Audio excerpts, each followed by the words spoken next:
கல்லூரியில் இருக்கிறச்சே நீங்கள் வந்து பெரியவாளை தரிசனம் செய்து அதுக்கப்புறம் இந்த ஆன்மீக ஈடுபாடு உங்கள் வாழ்க்கையில் ஆரம்பிச்சது அப்படின்னு சொன்னீங்க. அதுக்கப்புறம் ஒவ்வொரு இன்சிடெண்ட்ஸை பற்றி நீங்கள் எடுத்து சொன்னீங்க. அப்புறம் நீங்கள் ஒத்த காலில் நின்று சொன்னீங்க, இந்த மாதிரி அவரோட பரிபூர்ண அனுகிரகத்தோடு உங்கள் கல்யாணம் ஆகணும்னு அதுவும் நிறைவேற்றுறது. அதற்கு பிறகு சம்பவங்கள், அனுபவங்கள் மேற்கொண்டு சொல்லுங்கள். நான் கல்யாணம் ஆனதுக்கு அப்புறமா நாங்கள் 2 பேரும் நாக்பூர் போனோம். நான் பாட்டுக்கு நீங்கள் பாம்பேன்னு சொன்னீங்க இல்லையா? இல்லை, முதல்ல கல்யாணம் ஆகி போனது நாக்பூர் தான். அங்கே வந்து நான் பாட்டுக்கு 4 மணிக்கு எழுந்தினே பூஜை புனஸ்காரம்லாம் இருக்கும், ஏகாதசி இருக்கும், அதெல்லாம் இருக்கும். இவர் ஒன்றுமே சொன்னதில்லை. இவர் வந்து டிபிக்கல் பாம்பே அழகாக இருந்தார். வேலை வந்து மஹிந்திரா அண்ட் மஹிந்திரால நாக்பூரில். அப்போ வந்து எனக்கு வந்து every time you go to Madras எப்படியாவது காஞ்சிபுரம் போகணும்னு இருக்கும். நானா இவர்கிட்ட ஒரு தடவை கூட நீங்கள் சந்தியாவந்தனம் பண்ணுங்க அதெல்லாம் ஒன்றும் சொன்னதே கிடையாது. ஏன்னா ஃபோர்ஸ் பண்ணாக்க ஒன்றும் ஜாஸ்தி நாளைக்கு இருக்காதுன்னு எங்கள் அப்பா அடிக்கடி சொல்லுவார். தன்னால் வரணும், அப்போ தான் நல்லா நிலைக்கும்னு சொல்லுவார். பட் ஆனால் அவர் எங்கிட்ட ரொம்ப gentlemanly all the agreements, no silk, no leather, Ekadashi எல்லாத்துக்கும் அவர் வந்து ஒத்துண்டார். ஸோ மெட்ராஸ்க்கு ஒரு தடவை வந்துட்டு இருக்கிறப்ப எனக்கு வந்து பெரியவாளை பார்க்கறதுக்கு முன்னாடி கொஞ்சம் டயரியா மாதிரி ஆகிடுது, ரொம்ப சீரியஸாக போயிடுது. அதனால் நாங்கள் டிக்கெட்டே கேன்சல் பண்ணுற மாதிரி இருந்தது. அப்போ ஸ்ரீராம் கை குழந்தை, சின்ன குழந்தை. உங்களுக்கு குழந்தை பிறந்தாச்சு? ஆமாம், ஸ்ரீராம்னு ராமான்னு சொல்லிட்டே பிறந்ததுனால ராம்னு தான் முதல்ல பேர் வச்சேன். அப்புறம் என் மாமியாரோட அம்மா ஸ்ரீராம்னு வை அப்படின்னா சரின்னு அப்படியே வச்சது. நாங்கள் அதுவும் பெரியவாள் சொன்ன மாதிரி ஸ்ரீராமான்னு சொல்கிற மாதிரி அப்படியே ஆகிடுது. கரெக்ட், நீங்கள் சொன்ன மாதிரி தான். அப்போ என்னாச்சுனாக்க எனக்கு கேன்சல் ஆனதுக்கப்புறமாவும் சரியாக வரல. என்னோட அக்கா இந்திரா வந்து அவளோட ஆத்துக்காரர் டாக்டர் சுப்பிரமணியம்னு எர்லிஷ் லெபார்டரி மெட்ராஸ். அவர் வந்து எம்ஜிஆர், கருணாநிதி, ஜெயலலிதா இப்படி பெரிய பெரிய ஆளுகளுக்கெல்லாம் அவருக்கு வைத்தியம் பண்ணியிருக்கார். அவர் வந்து என்னை பார்த்தார். எனக்கு கொஞ்சம் மோசமாக இருந்ததுன்னு. அப்போ வந்து உமா வந்து காஞ்சிபுரம் போகணும்னு பார்க்குறா அப்படிங்கிற மாதிரி சொன்னான். As a doctor I will advise you, you should not go அப்படின்னாரு. எனக்கு ஆனால் போகணும்னு ரொம்ப தீவிரமாக இருந்தேன். ஏற்கனவே ஒரு தடவை டிக்கெட்டை கேன்சல் பண்ணியாச்சு, பெரியவாளை தரிசனம் பண்ணாத திரும்ப நாக்பூர் போக போகிறது இல்லைங்கிற மாதிரி. அப்புறம் அப்பா சொன்னார், பாருமா ஒரு ஜுரம்னாலாவது ஒரு மாதிரி ஓரமாக ஒதுங்கிக்கலாம், ஏன்னா ஒவ்வொரு தடவையும் போயிட்டு இருக்க முடியுமா, அங்கே ஒதுக்குப்புறமா போக முடியுமா, அதெல்லாம் சரியாக வராது, இந்த தடவை விட்டுரு அப்படின்னாரு. எனக்கு வந்து பெரியவாளே கதின்னுட்டுன்னு விடுன்னு பரமாச்சாரியார் படத்துக்கிட்ட போனேன். போய் நான் அங்கே வர வேண்டியது உங்கள் பொறுப்பு அப்படின்னு நான் இப்படி சொன்னதும் அப்பா பாட்டுக்கு கிளம்பி போயிட்டார். ஏதோ ஒரு மீட்டிங்குக்கு இருக்கு, கிளம்பி போயிட்டார். ஐ திங்க் மேசன் மீட்டிங்கோ ஏதோ something like free Mason meeting நினைக்கிறேன். ஃபார் சம் ரீசன் அவர் வந்து டின்னருக்கு இல்லாத திரும்பி வந்தார். நான் மடிச்சார் கட்டிட்டு வாசலில் ரெடியாக இருந்தேன். அண்ணா கூட சொன்னால், என்ன இவ்வளோ பிடிவாதமாக இருக்காளே, நீங்கள் எதுவும் சொல்ல மாட்டேலான்னு இவரை கேட்டார். இவர் சொன்னார், she is old enough to take her own decision அப்படின்னு விட்டுட்டார். Typical gentlemanly behaviour from him. என்னோட அக்காவும் சொன்னால், ஒரு நாளைக்கு நடக்கலைன்னா நடக்காதுன்னு அர்த்தம், நீங்கள் உனக்கு என்ன ராசி சரியா இல்லைன்னு அர்த்தம், நீங்கள் விட்டுரு, பெரியவா தான் இருக்கவே இருக்காரே எல்லாம் சொன்னான். எனக்கு பெரியவாளை பார்க்காத நான் இந்த ஊரை விட்டு போக மாட்டேன் அப்படின்னு. அப்புறம் அப்பா வந்தார். ஒரு 8-8:30 மணி வாக்கில் வந்திருப்பாருன்னு நினைக்கிறேன். 8:30 மணி வாக்கில் வந்தது. என்னை மனுஷங்களை பார்த்து தான் ஒரு தூக்கி வாரி போட்டது. அப்பா அப்படின்ட்டு ஆர்வமாக பார்த்தேன். அவருக்கு என்ன தோணித்தோ தெரியல, சுபையா வண்டி எடுத்து காஞ்சிபுரம் போகிறோம் அப்படின்னாரு. உடனே ஸ்ரீராம் கை கொண்டு அவனையும் கூட்டிட்டு இவரையும் கூட்டிட்டு நாங்கள் ராவோட கிளம்பினோம். 8:30 கிளம்பினோன்னா ஐ திங்க் 9:45 10 போய் சேர்ந்துருப்போம்னு நான் நினைக்கிறேன். சுமார் 9:45 அட்லீஸ்ட் 9:45 10 வாக்கில் போய் சேர்ந்துருப்போம். எனக்கு ஒரே கவலை, வழியில் ஒன்றும் ஆகக்கூடாது என்னட்டு. அதெல்லாம் பெரியவா பார்த்துப்பாங்கிற தைரியமும் இருந்தது. பட் பெரியவா முழிச்சுட்டு கொண்டு மேனாக்குள்ள படுத்துக்க போயிட்டாருன்னா யாரும் அவரை வந்து தொந்தரவு பண்ண மாட்டா. சரி, நாங்கள் அங்கே போய் விழுந்துடுச்சுன்னு ஓடின்னு இருக்கோம். கரெக்டாக பெரியவா எங்களுக்காகவே காத்துட்டு இருந்த மாதிரி இருந்தேன். ஒரே ஒரு சிஷ்யன் கூட. நாங்கள் 3 பேரும் நுழைஞ்சதும் உட்காந்துட்டதும் அப்பா சொன்னார், பெரியவாள்கிட்ட நமஸ்காரம் பண்ணு. இது இரவு நேரம், இது இரவு நேரம் இல்லையா? இது இரவு நேரம், இரவு நேரம் ரொம்ப நாளே எடுத்து, ராத்திரி ரொம்ப நாளே எடுத்து. அவர் படுக்க போயிருந்துருக்கணும், என்னமோ தெரியல, எங்களுக்காக காத்துட்டு இருந்த மாதிரி இருந்தது. என்னோட அந்த ப்ரேயர் அங்கே பூஜை ரூம்ல கேட்டுருக்கு அவருக்கு. நாங்கள் போனதும் இந்த ஸ்ரீராம் ரொம்ப சின்ன குழந்தையா இருக்கிறதுனால தமிழ் தாண்டு ஓடிட்டு இருந்தான். பெரியவா கிட்ட அவனுக்கு இழுத்துட்டு இருந்தோம். அவனை விட்டுருங்கோ அப்படின்னா. அப்புறம் எனக்கு வந்து என்ன காரணம்னே தெரியல, கண்ணுலேருந்து அப்படியே தாரையா ஜலம் அப்படியே கண்ணீர் வழிஞ்சுட்டே இருந்தது. இப்படி ஒரு திவ்ய தரிசனம் எக்ஸ்க்ளூசிவ்லி நாங்கள் தான், அப்பா இவர் நான் ஸ்ரீராம், அவ்வளோதான். அப்பா வந்து அப்பா கிட்ட கேட்டேன், இன்னொரு 1/2 மணி நேரம் இங்கே தியானம் பண்ணலாமா பெரியவா கிட்ட அப்படின்னு. அப்பா கேட்டார், பெரியவாளும் தலையை ஆட்டினார். பெரியவா இவர் ஒரு தடவை பார்த்தார். மேற்கு வந்து என்னமோ சொர்க்கமே கிடைச்ச மாதிரி ஒரு சந்தோஷம். எல்லாம் ஆச்சு. ஒரு 1/2 மணி ஆனதும் நமஸ்காரம் பண்ணிட்டு நாங்கள்லாம் போனோம். வீடு வர்ற வரைக்கும் திரும்ப மெட்ராஸில் ஒரு ப்ராப்ளமும் எனக்கு இல்லை. அப்புறம் நான் இவர்கிட்ட சொன்னேன், நீங்கள் நாளைக்கு கிளம்புங்கோ, நான் உடம்பை தேய்ச்சிட்டு வரேன். 15 நாள் ஆச்சு எனக்கு உடம்பு தேர்றதுக்கு. அப்புறம் நான் குழந்தைய போட்டின்னு நாக்பூர் போனேன். அது படுத்துட்டு காலம்புரை எழுந்து இப்படி காலம்புரை பார்க்குறேன், இவரை காணலை பக்கத்தில். எங்கே போய் பாரு இவ்வளோ சுருக்கன்ட்டு எது பார்த்தா என் உடம்பெல்லாம் அப்படியே புல்லரிச்சு போயிடுத்து. சிவப்பழமாக அவர் உட்காந்துட்டு சந்தியாவந்தனம் பண்ணிட்டு இருந்தார். For a person who was walking with chapels inside the house, you dine with Bonaventura music, complete transformation. ஒரே ஷாக் எனக்கு. அவர்கிட்ட கேட்டேன், எப்போலேருந்து இது அப்படின்னு. அவர் பதிலே சொல்லலை. ஏன்னா நானும் பூஜை பண்ணுறப்ப பேச மாட்டேன். சரிட்டு நானும் அவசரமா என்னோட பூஜைகளையும் முடிச்சோன்னே, எப்போலேருந்து இது அப்படின்னு. என்னவோ தெரியல, இந்த இருந்து பெரியவாளை தரிசனம் பண்ண வர்றப்போ கம்சே கம் சந்தியாவந்தனமாவது கத்துட்டு பண்ணணும்னு தோணிது அப்படின்னாரு. அவராகவே முடிவு பண்ணி கத்துட்டு புஸ்தகத்தை வச்சுட்டு படிச்சு அவராகவே இதெல்லாம் பண்ண ஆரம்பிச்சாரு. எனக்கு ரொம்ப ரொம்ப அதுல ஆச்சரியம் என்னன்னா, பெரியவா இவரை ஜஸ்ட் பார்த்தார், அவ்வளவுதான். அவர் திருஷ்டிப்பட்டதுல இவ்வளவு ஒரு மாற்றம். இந்த இன்சிடென்ட் ஆனதுக்கு அப்புறமா நாங்கள் சேர்ந்தே எங்கள் ஸ்பிரிச்சுவல் பர்சன்ஸ்ல சேர்ந்தே எல்லாம் பண்ண ஆரம்பித்தோம். இவர் அப்புறம் நானும் ஒன்ன மாதிரி அமாவாசை இருக்கேன்னார். அது அமாவாசை இல்லை, ஏகாதசி. நீங்கள் வந்து முதல்ல கொஞ்சம் வந்து பழம் பால்னு எடுத்துகிட்டு ஆரம்பிங்கோ, இல்லை ஒரு வேளை டிஃபன் சாப்பிடுங்கோ. ஏன் உனக்கு பெரியவா பேரில் நம்பிக்கை இல்லையா? நானும் ஒன்ன மாதிரி நிர்ஜலமாகவே இருக்கேனே அப்படின்னாரு. எனக்கு கரும்பு தின்ன கூலியாங்கிற மாதிரி இருந்தது. கம்ப்ளீட்டாக மாறினார். அப்புறம் ஜோக்காக தான் சொன்னேன், பிராமணன் மீசை வச்சுக்க கூடாதுன்னு பெரியவா சொல்லுவார் அப்படின்னு. மீசையை எடுத்துட்டார். அப்புறம் லேசாக குடுமி வச்சுக்க ஆரம்பிச்சார். கிராப்போட குடுமின்னு ஆரம்பிச்சார். நாங்கள் கோவில் இதெல்லாம் போயிட்டு இருந்தோம். வேதம் கற்றுக்கிறதுக்குன்ட்டு ஒருத்தர் நாக்பூர்லேயே ஒரு பெரியவர் இருந்தார். அவர்கிட்ட எல்லாம் போக ஆரம்பிச்சார். அவர் சொன்னார், ஆசைப்படுறதோட நிறுத்திக்கோங்கோ, இத்தனை வயசுக்கு மேலாம் வராது அப்படின்னார். ஆனால் இவர் கற்றுண்ட வேகத்தையும் சின்சியரிட்டியும் பார்த்து, சிஷ்யன்னா இப்படி இருக்கணும் அப்படின்னாரு. எனக்கு எல்லாமே ரொம்ப சந்தோஷமாக தான் எல்லாமே நடந்துட்டு இருந்தது. இந்த சமயத்தில் எனக்கு எப்போ மெட்ராஸுக்கு வந்தாலும் பெரியவாளை போய் தரிசனம் பண்ணுவோம். ஒரு தடவை நான் இன்னொரு தடவை வந்திருக்கிறப்போ எனக்கு வந்து கொஞ்சம் உடம்பு அசௌகரியங்கள் இருந்தது. இப்போ ஸ்ரீராமுக்கும் தாய்ப்பால் கொடுத்துட்டு இருந்தேன்னு நினைக்கிறேன்.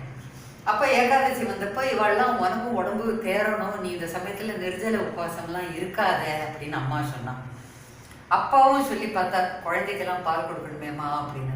இல்லைப்பா பரவாயில்ல, பெரியவா சொல்லியிருக்கார், மகாராஷ்டிராவில் இருக்கிற லேடிஸ் எல்லாம் ஏகாதசிக்கு தாய்ப்பால் கூட கொடுக்க மாட்டா. இதில் என்ன ஆச்சரியம்னா, அந்த குழந்தைகள் பால்னு அழாது. இந்த மாதிரிலாம் கூட ஏகாதசி உபவாசம் இருந்திருக்கா நம்ம தேசத்தில் அப்படின்னு ரொம்ப ஸ்லாகியமாக சொல்லியிருக்கார். அப்படின்லாம் நான் சொல்லுவேனே தவிர ஏகாதசியை வந்து விடறதா இல்லைங்கிற மாதிரி இருந்தேன். இப்போ இவா 2 பேர் என்ன முடிவு, நீங்கள் போய் பெரியவாளையே கேளுங்க, உமா வந்து ஏகாதசி மொட்டை பட்டி இருக்கலாமான்னு கேளுங்க அப்படின்னா. சரி, அப்பா போயிட்டார் காஞ்சிபுரத்துக்கு.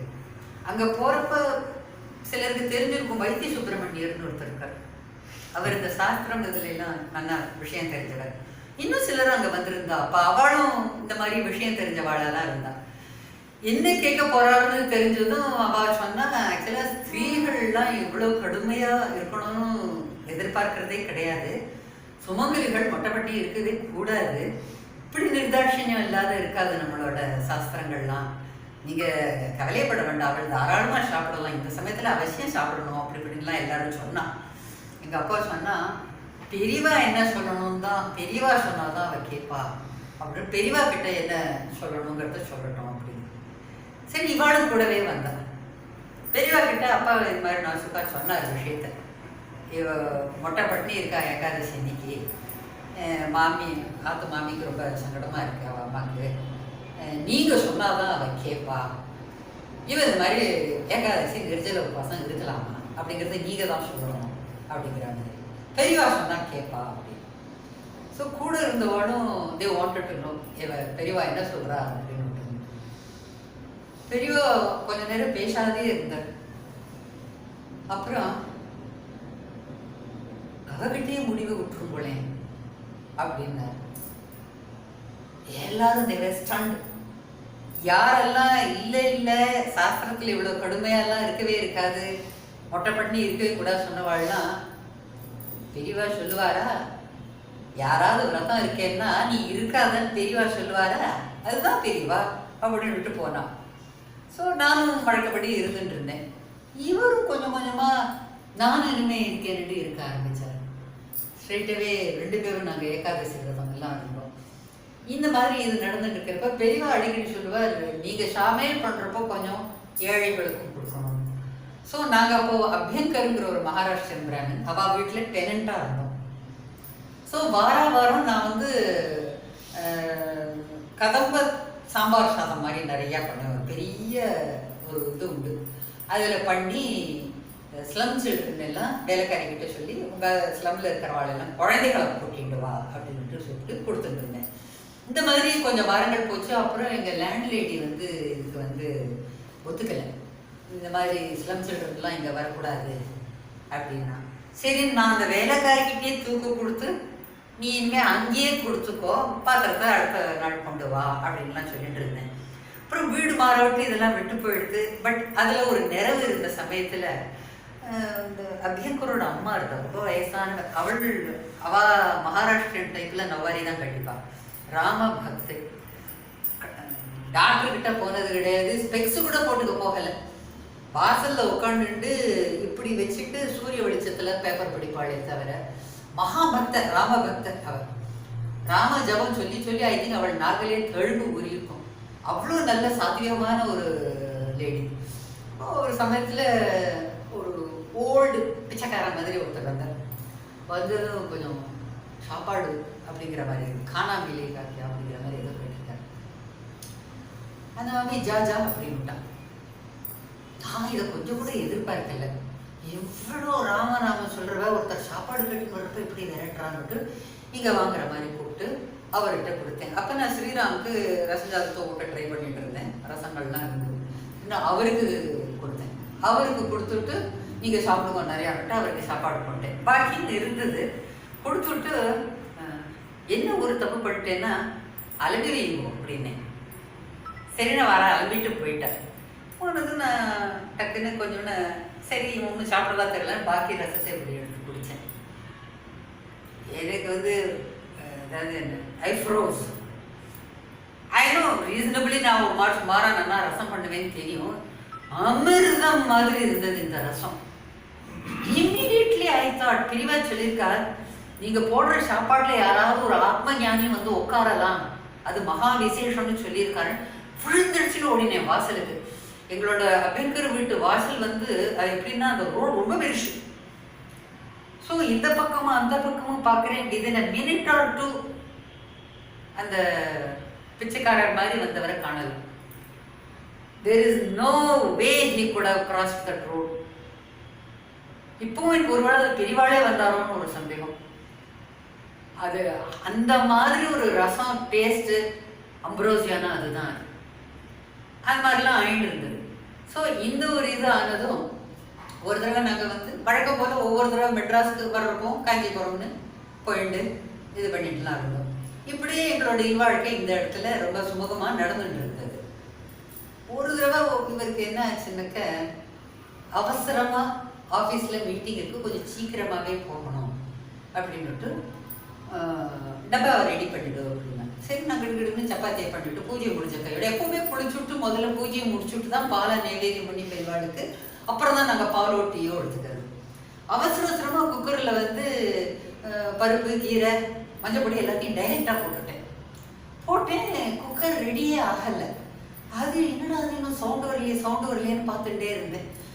எங்கள் லேண்ட்லேடி சொல்லிட்டா, இந்த ரூமை தரமே தவிர நீங்கள் வந்து ஒரு ஸ்டீல் டேபிள் மாதிரி எதாவது வாங்கி வச்சுக்கோங்க, பிளாட்ஃபார்ம் கட்ட விட மாட்டேன், நீங்கள் அதில் வந்து ஸ்டவ் வச்சுட்டு சமைச்சிக்கலாம்லாம் சொல்லியிருந்தேன். சரி, ஒரு ஸ்டீல் டேபிள் வாங்கி ஒரு ஸ்டவ் அது மேலே வச்சுட்டு அதில் தான் நான் சமைச்சுட்டு இருந்தேன்.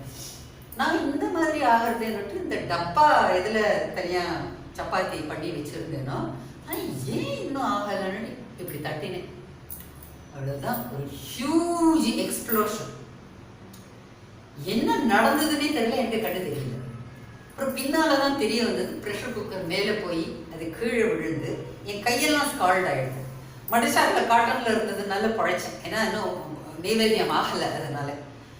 அப்போ வந்து கையெல்லாம் இதாகிடுது, முகமெல்லாம் இதாகிடுது, கண்ணில் டைரெக்டாக இப்படி பார்த்ததுனால கண்ணுலேயும் பெரிய பாதிப்பு இருந்தது. எனக்கு எதுவுமே கண்ணுக்கு தெரியல, ரூமெல்லாம் ஒரே ரத்தமா. பக்கத்தாத்து மாமியோட குழந்தை வந்து டக்குன்னு ஸ்ரீராம் கை குழந்தை கூட்டிட்டு ஓடி போயிட்டான். அந்த பக்கத்து காம்பவுண்ட்லேயே சிலர்லாம் இருந்தா. அபியங்கரோட பிள்ளை பக்கத்து காம்பவுண்டில் ஒரு பால்காரன் ஒருத்தன் உண்டு, அவனும் வந்து கிடுகிடுன்னு வீட்டுக்கு ஓடி வந்து முதல்ல கேஸ் அணைச்சி அபியங்கரோட பிள்ளை வெள்ளம் அணைச்சி. எனக்கு என்ன பண்ணுறதுன்னே தெரியலன்னா எதுவுமே எனக்கு கண்ணுக்கு தெரியல.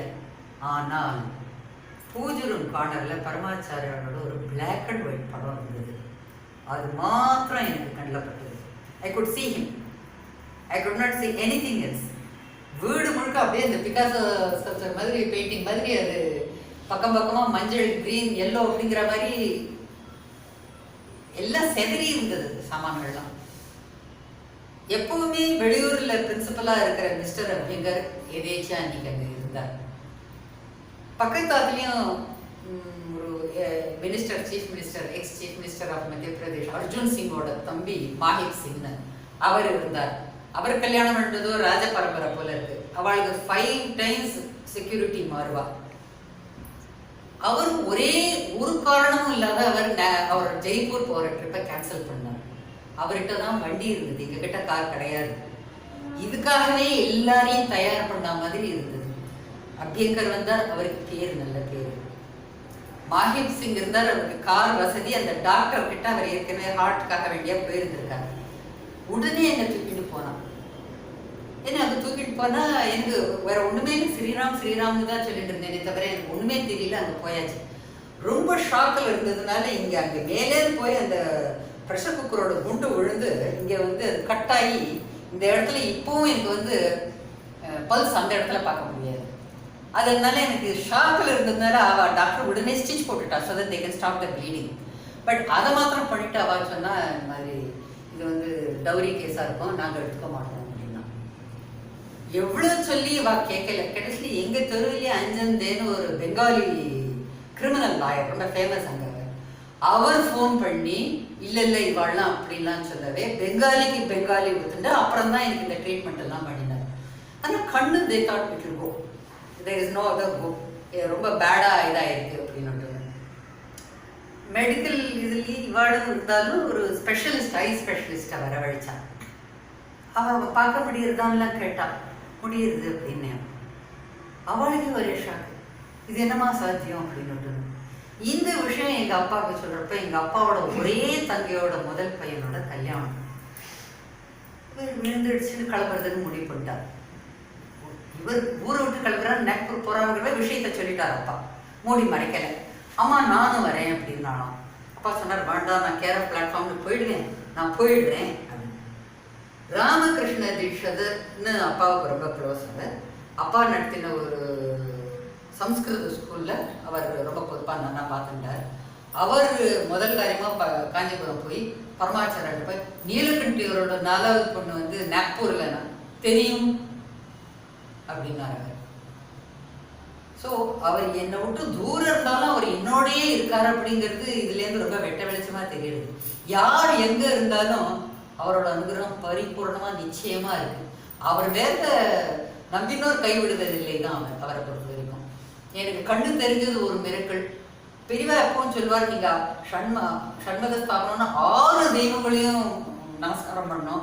எல்லாரும் சூரிய பகவானை விட்டுடுறார், அவர் தான் பிரத்யக்ஷ தெய்வம், ஆதித்ய ஹிருதின்னு சொல்லணும் அப்படின்வார். நான் தினமே ஆதித்ய ஹிருதயமோட தான் முடிப்பேன் ஸ்லோகங்களை காலங்கத்தால. ஆதித்ய ஹிருதயம் இது தெரிஞ்சதுலேருந்து இன்னுமே சிலதையா சொல்ல ஆரம்பிச்சுட்டேன். பரிபூர்ண அனுகிரகங்கிறது அவர் தான். அங்க இருந்தபடி இங்கே எல்லாரையும் அவர் ஏற்பாடு பண்ணியிருக்காரு. இல்லாட்டா very snobbish people. The Mahim Singh family was very snobbish. That அவ வாலண்டியர் பண்ணி நாங்க ஹாஸ்பிட்டல்ல இருக்கிற வரைக்கும் குழந்தைய அவளும் பார்த்துட்டா. ஸ்ரீராம் குழந்தைய அவளும் பார்த்துட்டு இருக்கா. நானும் ஒரு தாய் தானே அப்படின்னு இருக்கா. அவளை போய் தேங்க் பண்ண போறப்போ அதே தெருல இருந்த அஞ்சன் தே கிரிமினல் லாயர் பெங்காலி அவ ஃபேமிலியா வந்து பார்த்துட்டு போனா. இப்படி எல்லாருமே தெரிஞ்சவா தெரியாதவான்னு எல்லாரும் தயார் பண்ணி பெரியவா எனக்கு கண் பார்வை கொடுத்துருக்காரு. இது ஒரு முக்கியமான அனுபவம். பின்னாடி இன்னும் சிலர்கள்லாம் சொல்றேன்.